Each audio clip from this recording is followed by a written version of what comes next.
So here's how the story could go. Someone has flat and pronated feet for their entire life.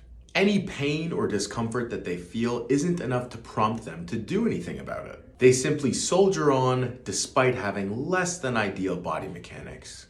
Years go by, and one day their knees or their hips start to bother them.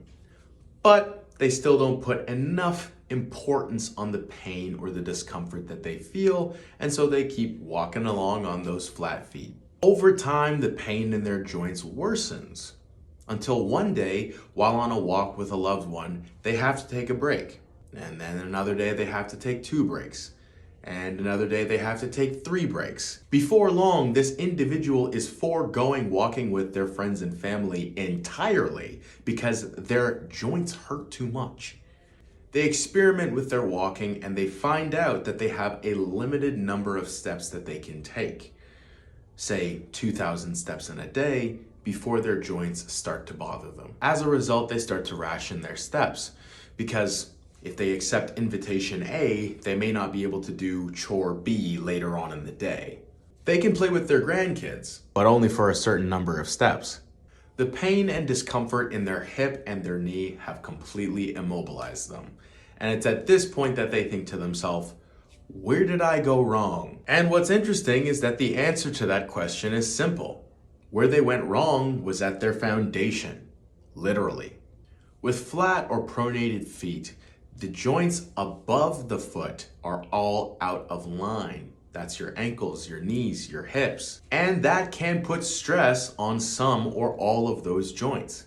That stress multiplied by the amount of steps that somebody takes in a lifetime really add up.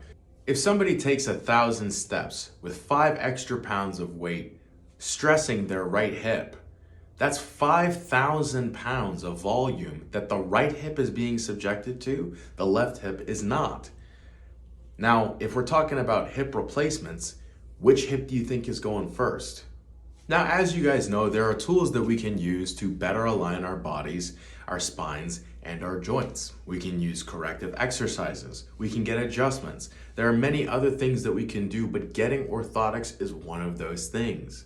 And the reason that getting orthotics helps with all of that is because orthotics are about your foundation. They help to put your joints in the proper alignment so there isn't that stress on one side or the other. Orthotics aren't just about comfort, they're about longevity.